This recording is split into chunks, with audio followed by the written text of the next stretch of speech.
A culpa por não ser produtivo o suficiente no home office já te pegou? Ou ao contrário, uma dificuldade em separar a sua vida pessoal da profissional, sentindo que o trabalho está cada vez mais invadindo seus espaços pessoais na sua casa? Eu sou a Fernanda Ferreira e o tema do vídeo de hoje é sobre como o trabalho remoto ele afeta a sua mente. Se você ainda não se inscreveu no canal, se inscreva, ativa aqui o sininho para receber as notificações de novos vídeos. Para entender o que o home office faz com a nossa mente, a gente vai estar precisando hoje entender o conceito de superego. Um conceito bastante importante dentro da psicanálise. O superego ele é uma instância psíquica que ele traz todas as exigências que nós estamos internalizando ao longo da vida. Começando inicialmente para aqueles que cuidam de nós, os nossos pais, e depois ampliando para a escola, para a sociedade. Ele é mais ou menos como um juiz, uma voz implacável na nossa mente que fica o tempo inteiro nos cobrando sobre do que é certo e o que é errado. E censurando tudo aquilo que ele acredita que se distancia do que é moralmente correto. Mas então como é que a gente liga uma coisa com a outra? O que tem a ver o superego com o home office? No home office, se a gente não tomar cuidado, o superego ele pode criar um poder descomunal, uma força descomunal. Mas por que isso? No trabalho presencial, a gente tem vários agentes externos funcionando como um superego. A gente tem pessoas nos observando, a gente tem o chefe, tem o supervisor, tem o horário de entrada, o horário de saída, né? Tem muitas coisas ali que regulam, muitas vezes, o nosso comportamento, as nossas ações. E no home office? No home office, a gente já não tem mais esses agentes externos, já não tem mais um supervisor olhando as suas tarefas, o seu horário, e fica mais fácil de quebrar as regras, que é justamente tudo aquilo que desorganiza e que o superego não quer de jeito nenhum, podendo fazer um movimento contrário, de muita exigência, de muita vigilância. Porque falando em quebrar regras, surge um outro lado da nossa mente, chamado pela psicanálise de id ou isso, dependendo da tradução. Vou chamar de id aqui no vídeo para ficar um pouco mais fácil. O id é justamente, diferente do superego, ele não é uma coisa que a gente vai ganhando com o tempo, não são as regras que a gente vai internalizando dos nossos pais, da escola. Ele é simplesmente a nossa força instintiva que busca pelo prazer imediato. Já nasce conosco isso, é um apetrecho que nos acompanha por toda a nossa vida e de muita força.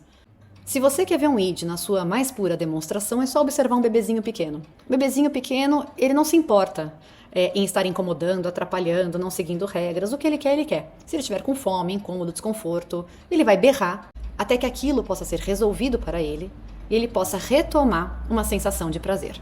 Então a gente tem esses dois lados o tempo inteiro em conflito dentro de nós.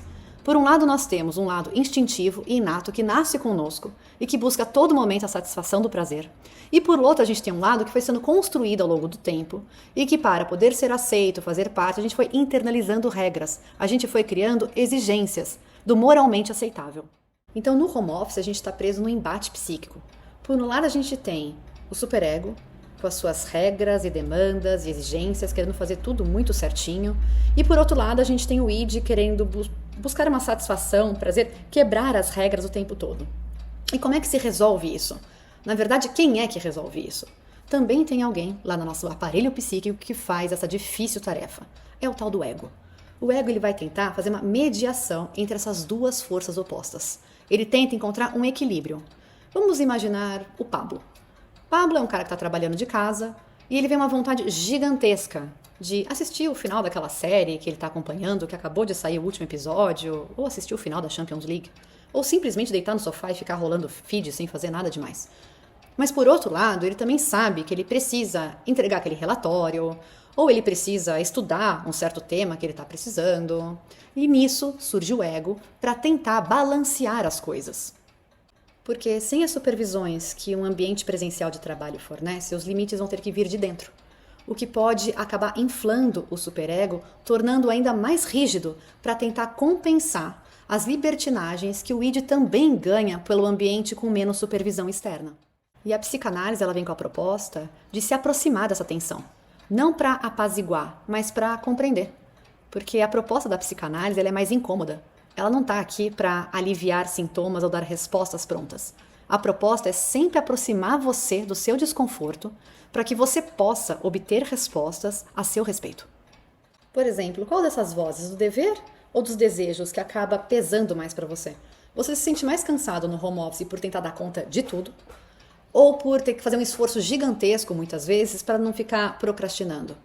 Certamente essas vozes internas das regras, dos deveres e dos desejos, elas podem trazer muitos elementos sobre a sua história, sobre o seu funcionamento, ou até mesmo de onde que vêm as suas expectativas.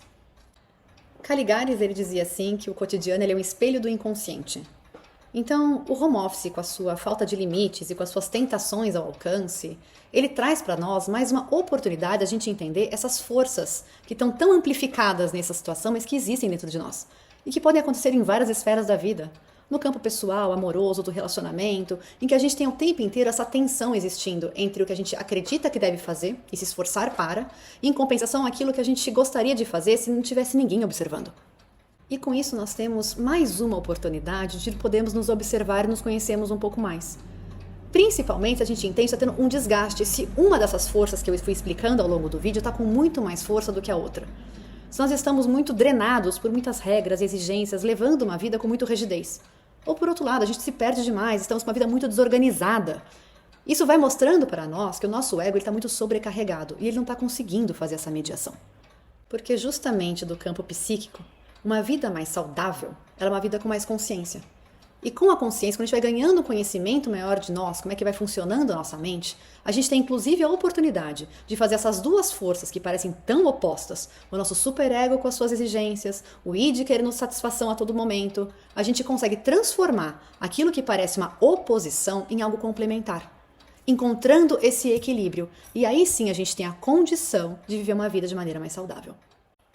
Então pare e se pergunte, o que será que o seu modo como você vem se sentindo no home office pode estar revelando sobre você? Deixa a sua reflexão e experiência aqui no comentário. Acredito que a sua história pode ressoar com muitas outras. Eu sou a Fernanda Ferreira e a gente se vê no próximo vídeo.